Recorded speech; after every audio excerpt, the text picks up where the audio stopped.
조선시대 숙종임금님은 여러 가지 에피소드들이 많이 있어요. 이분이 아마 자주 민정시찰을 나갔던 모양입니다. 숙종과 관련된 이야기들이 많이 있습니다.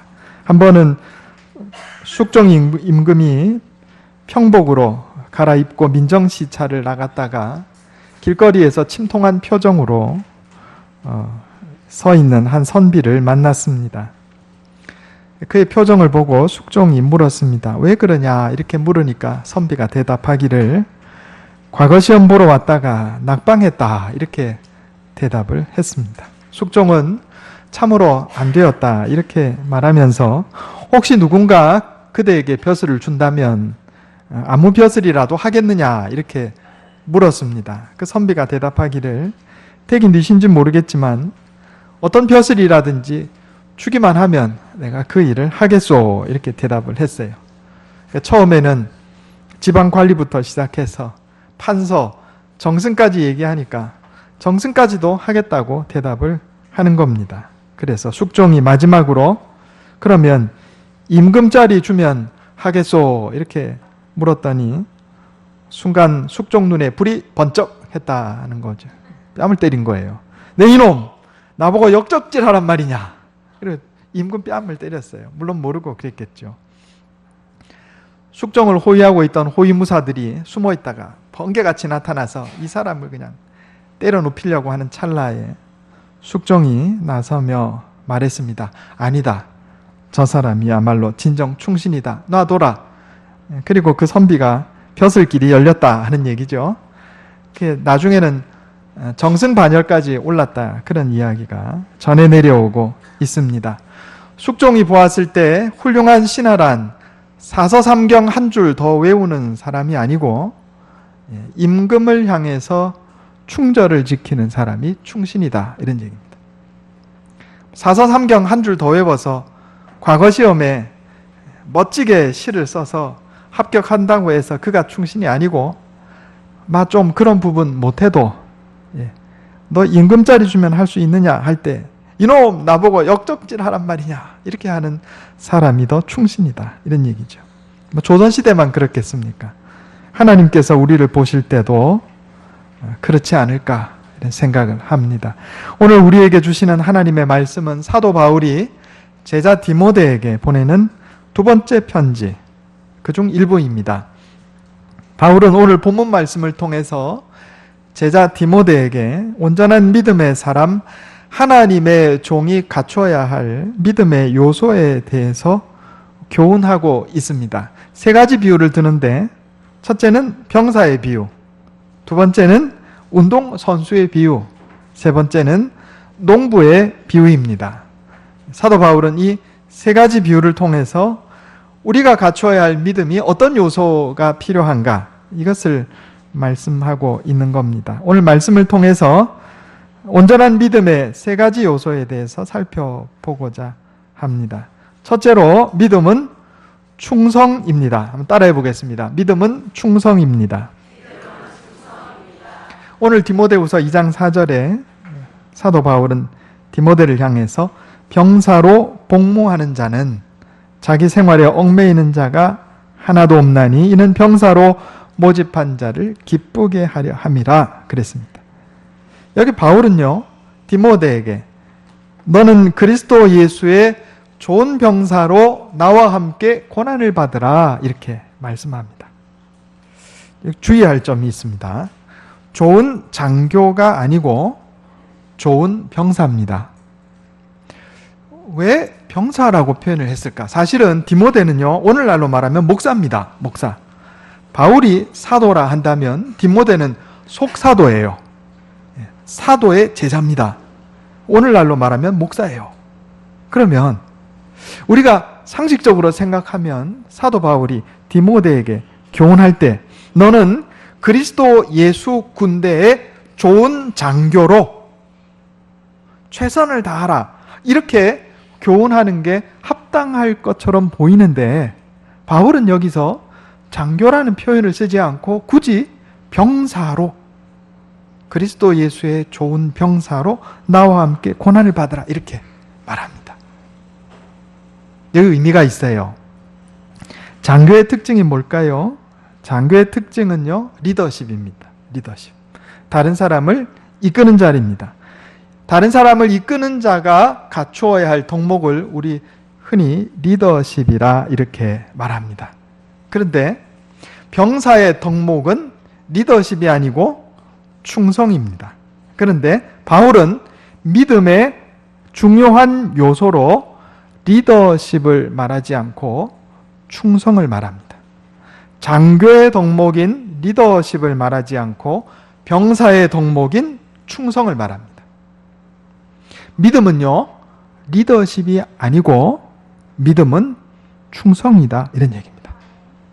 실제로 충성이란 말을 한영사전에 찾아보면 우리말로 충성을 영어로 번역하면 로얄티라는 단어가 나오고, 한번 찾아보세요. 그 다음에 뭐가 나오냐면 faithful, 신실함, 이렇게 나와요. 믿음이 영어로 faith잖아요. F-A-I-T-H. 충성이라는 말은 믿음이 가득 찼다. F-A-I-T-H, F-U-L, faithful, 이렇게 나와요. 충성이란 단어는 믿음하고 통하지만, 여러분 리더십 한번 찾아보세요. 거기 믿음이 나오나? 안 나와요.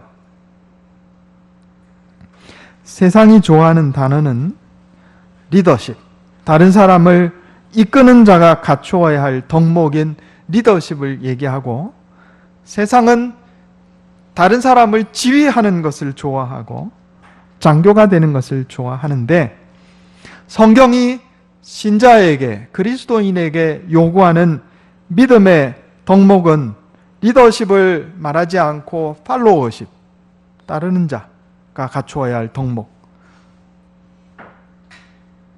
리더십을 말하지 않고 충성을 말합니다. 그리고 장교가 되라 말하지 않고 그리스도의 충성스러운 병사가 되라, 이렇게 말씀합니다. 성경은 모세를 놀라운 카리스마를 가진 지도자로 묘사하지 않습니다. 오히려 그의 온유함이 세상 모든 사람보다 뛰어났다, 이렇게 말합니다. 그리고 모세는 충성스러운 자였다, 이렇게 기록합니다. 성경 한번 찾아보겠습니다. 민수기 12장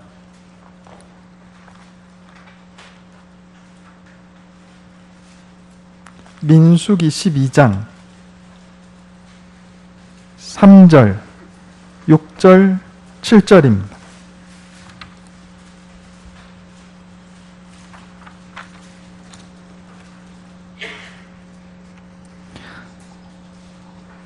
제가 읽겠습니다. 민수기 12장 3절. 이 사람 모세는 온유함이 지면의 모든 사람보다 더하더라.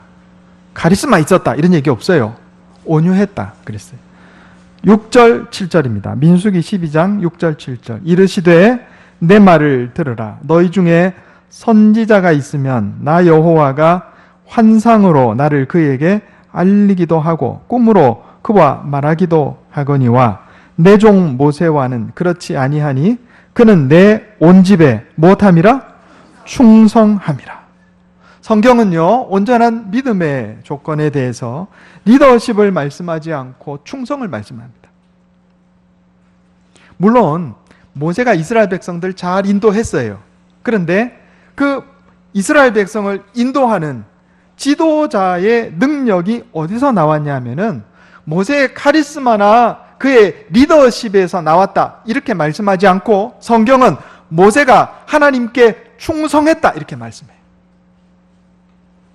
하나님은 누구를 지도자로 세우는가? 리더십이 뛰어난 사람, 카리스마가 있는 사람, 똑똑한 사람 아니에요. 하나님께 충성하는 사람. 하나님께서는 그를 지도자로 세우십니다. 우리도 마찬가지예요. 여러분, 우리가 까딱 잘못하면 믿음하고 리더십이 관련 있다 생각하기가 쉬워요. 내가 교회에서 중직을 받고 교회 정책을 좌지우지하는 자리에 있고 사람들을 움직이는 자리에 있으면 내가 믿음이 좋다 착각하기가 쉽다, 이 말입니다. 그러나 성경은 그렇게 말씀 안 해요. 성경은 믿음의 덕목으로 리더십을 말씀하지 않고 충성을 말합니다. 주 79년에 이탈리아의 폼페이 근처에 베스비우스 산이 화산 폭발을 일으켰습니다. 그래서 폼페이시 전체를 덮었어요. 하늘에서 유황불이 떨어지고 그 다음에 화산재가 덮쳐와서 도시를 다 덮어버렸습니다. 제가 여기 한번 갔었어요. 사도 바울 코스로 성지 답사를 갔었는데 이 검은색의 화산재가 1, 20cm 쌓인 게 아니고요. 4m, 5m 이렇게 쌓여가지고 도시 전체가 그냥 말 그대로 덮여버렸어요. 그거를 이제 최근에 발굴하기 시작했는데 아직도 발굴하는 중입니다. 극히 일부밖에 발굴하지 못했어요. 그런데 요거를 이제 파내니까 도로가 나타나고 집들이 나타나고 그 다음에 이제 사람들 죽어있는 모습을 발굴했는데 이걸 어떻게 발굴하냐면 사람이 갇혀서 죽었잖아요. 그러면 다 썩어서 없어졌습니다. 겉 모양이나 뼈도 삭아서 없어졌는데 그 사람이 있던 자리가 위에서 엑스레이 같은 기계를 통해서 보면은 빈 공간이 있는 거예요. 그러면 거기다가 석고를 주입합니다. 그러고 나서 발굴을 하면 그 사람 죽은 모양 그대로 석고 모양이 나오는 겁니다. 그래가지고 전시를 해놓은 것을 여러 번 봤는데 그 중에 폼페이 성의 성문을 지키던 한 병사의 모습이 있다고 합니다. 저는 직접 보진 못했는데 도시의 성문 앞에서 무기를 손에 든 채로 부동자세로 죽어있는 모습이 발굴이 됐다 하는 겁니다. 그래서 런던에 있는 미술관에 가면 이 군인을 모델로 해서 당시의 모습을 그려놓은 유명한 그림이 하나 걸려 있는데 그 그림 아래에 제목이 이렇게 붙어 있다고 합니다. 충성, 충성. 화산이 폭발해서 하늘에서 유황불이 떨어지고 화산재가 쏟아지는 상황에서 그는 자기에게 맡겨진 사명, 성문을 지키는 사명을 흔들리지 않고 감당했다 이런 말입니다. 그리고 그 모습으로 죽은 거예요. 충성이라고 하는 것은 하나님께 대한 충성임과 동시에 하나님께서 주신 말씀을 지키고 하나님께서 내게 주신 사명을 감당하는 것, 어떤 어려운 상황 가운데서도 하나님께서 내게 주신 계명의 말씀을 지키고 하나님께서 내게 주신 사명, 하나님께서 내게 맡겨주신 사람들, 하나님께서 내게 맡겨주신 일을 감당하는 것, 이게 충성이다 이런 말입니다. 말 잘하는 게 충성이 아니고. 시편 101편 6절에 보면 내 눈이 이 땅에 충성된 자를 살펴 나와 함께 살게 하리니 그랬습니다. 하나님이 어떤 사람을 살피냐 하면은 충성된 자를 살핀다 이렇게 말씀하세요. 마태복음 24장 45절에 보면 충성되고 지혜 있는 종이 되어 주인에게 그 집 사람들을 맡아 때를 따라 양식을 나눠줄 자가 누구냐. 하나님이 누구를 찾으시냐면요, 똑똑한 사람, 잘난 사람 찾는 게 아니고 충성된 사람 찾는다고 말씀합니다.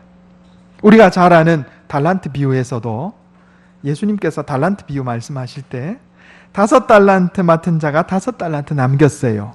2달란트 받은 자가 2달란트 남겼어요. 그런데 주인이 5달란트, 2달란트 남긴 자에게 뭐라고 칭찬하냐면 착하고 충성된 종아 그랬어요. 우리 성경 한번 더 찾아보겠습니다. 히브리서 3장 4절.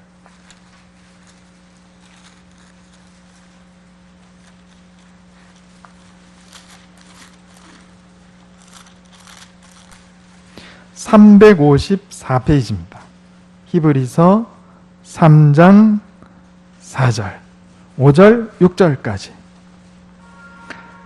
354페이지입니다. 제가 읽겠습니다.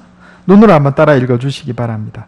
집마다 지은 이가 있으니 만물을 지으신 이는 하나님이시라. 또한 모세는 장래에 말할 것을 증언하기 위하여 하나님의 온 집에서 종으로서 신실하였고, 여기 신실했다는 얘기는 충성되었다 이런 얘기입니다.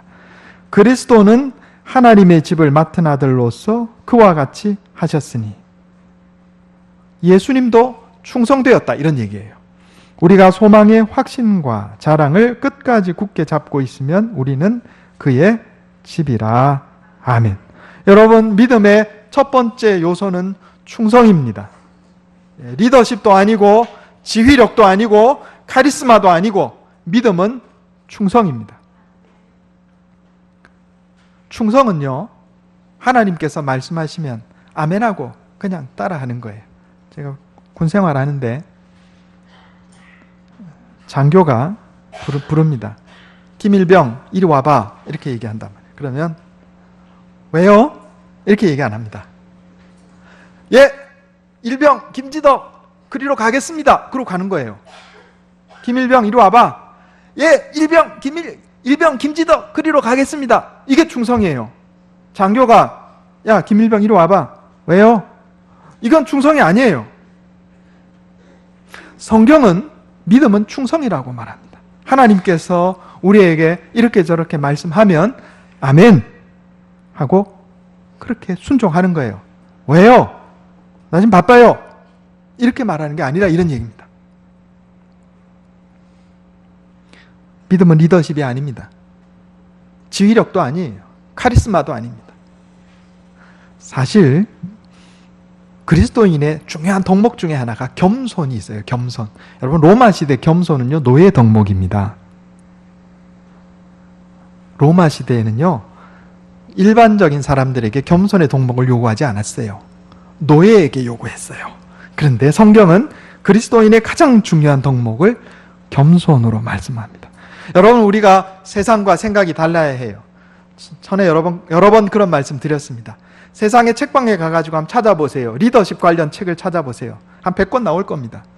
충성이란 제목의 책이 있나 찾아보세요. 한 권도 찾기 어려울 겁니다. 그런데 성경은 그리스도인에게 리더십을 요구하지 않습니다. 충성을 요구합니다. 하나님은 충성된 자에게 복을 주십니다. 여러분 이걸 믿으시기 바랍니다. 하나님은 충성된 자를 쓰시고 충성된 자에게 복을 주세요.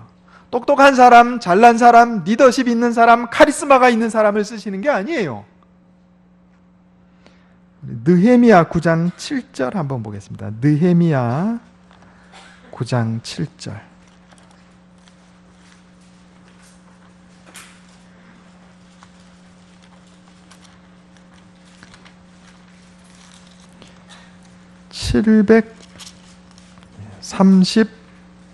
(738페이지입니다) 느헤미야 9장 7절 8절.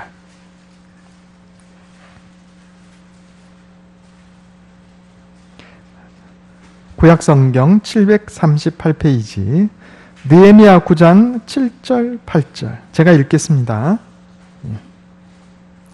주는 하나님이시라. 하나님 여호와시라. 옛적에 아브라함을 택하시고 갈대아 우르에서 인도하여 내시고 아브라함이라는 이름을 주시고 그의 마음이 주 앞에서 어떠함을 보시고 충성됨을 보시고 그와 더불어 언약을 세우사 그리고 가나안 땅을 주셨다. 이렇게 말씀합니다.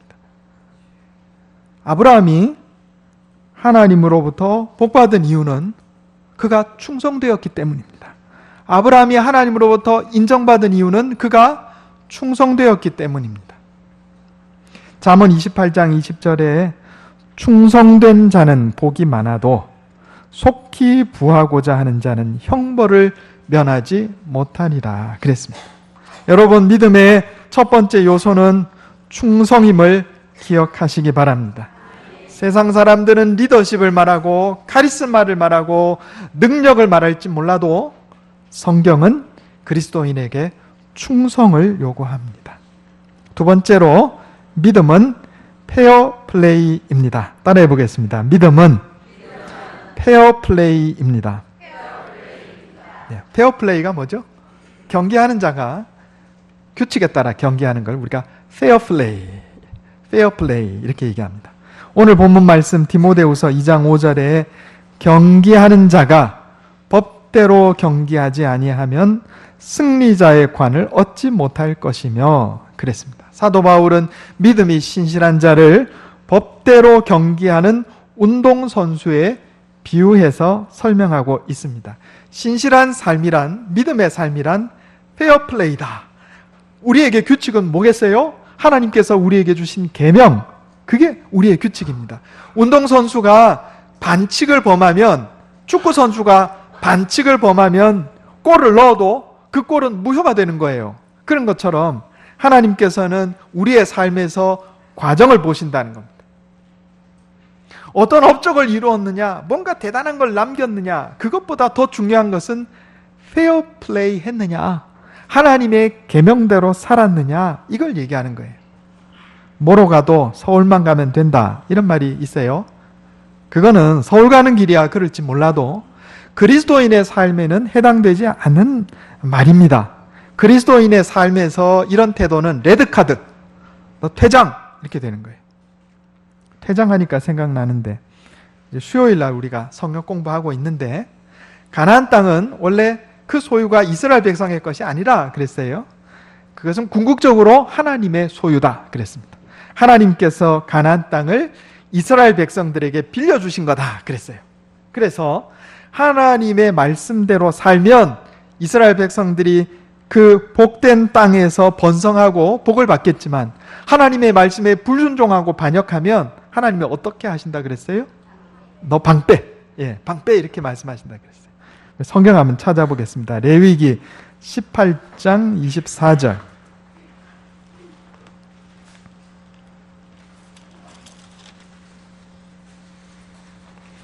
구약성경 173페이지입니다. 레위기 18장 24절부터 29절까지입니다. 제가 한번 읽어보겠습니다. 눈으로 따라 읽어주시기 바랍니다. 레위기 18장 24절에서 29절. 너희는 이 모든 일로 스스로 더럽히지 말라. 내가 너희 앞에서 쫓아내는 족속들이 이 모든 일로 말미암아 더러워졌고 그 땅도 더러워졌으므로 내가 그 악으로 말미암아 벌하고 그 땅도 스스로 그 주민을 토하여 내느니라. 그러므로 너희고 너희의 동족이나 혹은 너희 중에 거류하는 거류민이나 내 규례와 내 법도를 지키고 이런 가증한 일에 하나라도 행하지 말라. 너희가 전에 있던 그 땅 주민이 이 모든 가증한 일을 행하였고 그 땅도 더러워졌느니라. 너희도 더럽히면 그 땅이 너희가 있기 전 주민을 토함같이 너희를 토할까 하노라. 이 가증한 모든 일을 행하는 자는 그 백성 중에서 끊쳐지리라. 아멘. 이스라엘 백성들이 가나안 땅을 얻었을 때 이것은 하나님이 선물로 주신 땅이에요. 그런데 이 선물로 주신 땅에서 하나님 말씀에 불순종하고 페어플레이 하지 않고 반역하고 살면 하나님께서 그 땅에서 이스라엘 백성들이 쫓겨나게 하시겠다는 거예요. 실제로 그래 됐어요. 이것은 오늘날 우리에게도 그대로 적용되는 말씀입니다. 이스라엘 백성들의 가나안 땅이 우리에게 생명일 수도 있고 건강일 수도 있고 재물일 수도 있고 지식과 재능일 수도 있어요. 하나님께서 내게 맡겨주신 겁니다. 궁극적인 소유권이 내게 있는 게 아니에요. 내가 하나님의 계명에 따라서 페어플레이하고 살면 이 모든 것이 내게 복이 되겠지만, 그렇지 않고 반역하고 악하게 살면, 계명을 어기고 악하게 살면 하나님께서 내게 주신 기반에서 너 방 빼, 이렇게 말씀하실 수도 있다, 이런 얘기입니다. 믿음은 페어플레이입니다. 따라해 보겠습니다. 믿음은 페어플레이입니다. 바르고 떳떳한 삶이에요. 계명 따라 사는 삶이다, 이런 이야기입니다. 세 번째로 믿음은 소망 안에서 인내하는 것입니다. 따라해 보겠습니다. 믿음은 소망 안에서 인내하는 것입니다. 사도 바울은 디모데에게 디모데후서 2장 6절에 수고하는 농부가 곡식을 먼저 받는 것이 마땅하니라 그랬습니다. 여기 수고하는 농부의 비유를 들었어요. 농부의 특징은 인내로 기다리는 겁니다. 어렵고 힘들어도 굴하지 않고 해내는, 인내로 해내는 것이 농부의 특징이에요. 요즘처럼 이렇게 더워서 이 뉴스에 나잖아요. 밭에서 일하다가 쓰러졌다고. 38도, 39도 올라가는데 가서 일하는 거예요. 농부의 특징입니다. 어렵고 힘들어도 맡은 사명을 감당하는 것. 이것이 믿음이다. 이런 얘기입니다. 특별히 어려울 때, 사람이 어떠한 사람인가 이게 언제 드러나냐 하면요, 이 어려울 때 드러납니다. 사랑도 그렇습니다. 사랑. 정말 어렵고 힘들 때 유지되는 사랑이 그게 진짜 사랑입니다. 여러분 그런 경험 있지 않습니까? 연애하는데 말이에요.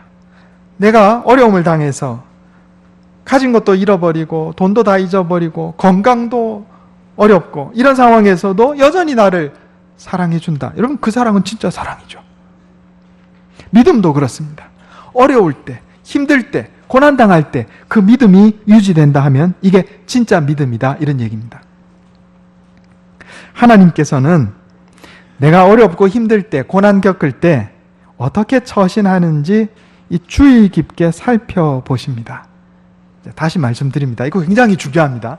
하나님께서 평소에도 우리를 살피시는데 특히 어려움 당할 때, 고난을 겪을 때, 아주 위기가 닥쳤을 때 어떻게 행동하는지, 어떻게 처신하는지 주의 깊게 살펴보세요. 여기에서 합격 도장 받으면요, 그때부터 인생 풀립니다. 이건 주석책에 안 나오고요.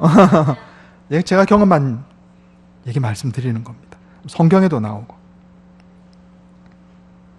하나님께서 아브라함을 맨 마지막에 시험하실 때가 언제였어요? 아브라함에게 너 아들 이삭을 내게 번제로 바쳐라. 이거는 아브라함에게 이삭은요, 자기 생명보다 귀한 존재인 거예요. 그런데 아브라함이 하나님께 뭐라고 그럽니까? 왜요? 이랬나요? 줘놓고 왜 또 뺏어가려고 그래요? 이랬나요? 아니에요. 아멘. 그리고 아들 데려갑니다. 모리아 산에서 아들을 죽이려고 칼을 드니까 하나님께서 아브라함을 스톱시키고서는 이제야 네가 나를 사랑하는 줄 알겠다. 하나님께 합격 도장 받은 거예요. 가장 극단적인 순간에, 위기의 순간에. 여러분 내 인생에 어려움이 닥쳐오면, 고난이 닥쳐올 때, 요때 하나님께서 나를 주의 깊게 살펴보신다는 것을 깨달으시기 바랍니다. 그리고 요때 합격하면 그냥 복이 쏟아져요. 요때 불합격하면 어떻게 되겠어요? 뺑뺑이 도는 거죠. 계속 뺑뺑이 도는 거예요.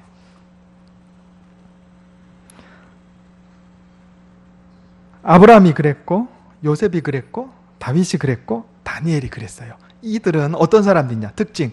어려울 때 하나님께 합격 도장 받았어요. 요셉은요, 형제들에 팔려가가지고 노예 생활하고 감옥까지 들어가는 상황에서도 하나님께 충성했기 때문에 하나님이 너 합격이다. 합격 도장 받으니까 바로 이집트의 총리로 올라간 거예요.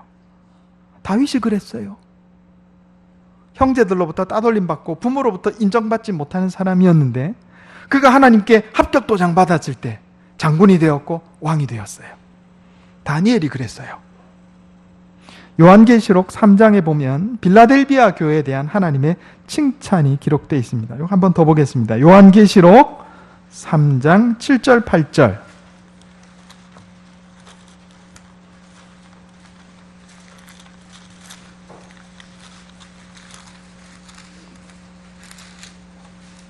(401페이지입니다)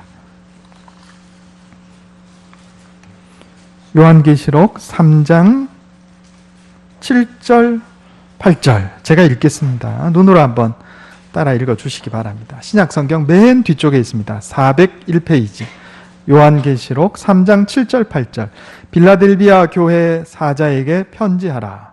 거룩하고 진실하사 다윗의 열쇠를 가지시니 곧 열면 닫을 사람이 없고 닫으면 열 사람이 없는 그가 이르시되 볼지어다 내가 내 앞에 열린 문을 두었으되 능히 닫을 사람이 없으리라. 내가 내 행위를 아노니 내가 작은 능력을 가지고서도 내 말을 지키며 내 이름을 배반하지 아니하였도다.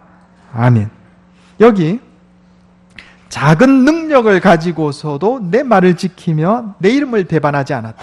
어렵고 힘든 상황 가운데 가진 능력이 작고 가진 역량이 작지만 하나님의 말씀을 지키고 하나님을 배반하지 않았다는 거예요. 그런 자에게 뭘 주겠다고요? 열린 문. 여기 열린 문은요, 성문이 열린 것을 의미하는 겁니다. 고대 시대의 전쟁에서 승리의 특징은 상대의 성문을 연 게 승리예요. 그래서 여기 열린 문을 주겠다는 말씀은 승리하게 해주시겠다. 인생에서 승리하게 해주시겠다. 영적으로 승리해서 구원을 얻게 해주시고 영적인 복을 주시겠다. 이런 의미가 이 안에 다 내포되어 있는 겁니다. 어떤 자에게? 고난이 닥쳐도 농부처럼 인내해서 승리하는 자에게. 여러분, 믿음은 충성입니다.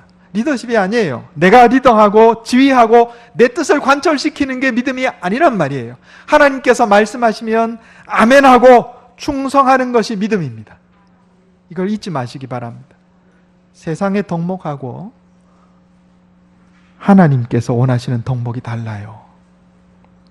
믿음은 페어플레이입니다. 하나님 말씀대로 순종하고 나가는 거예요. 반칙하지 않고 어렵고 힘들어도 가시밭길이어도 하나님께서 내게 주신 계명에 따라서 바르고 떳떳하게 사는 게 믿음이에요.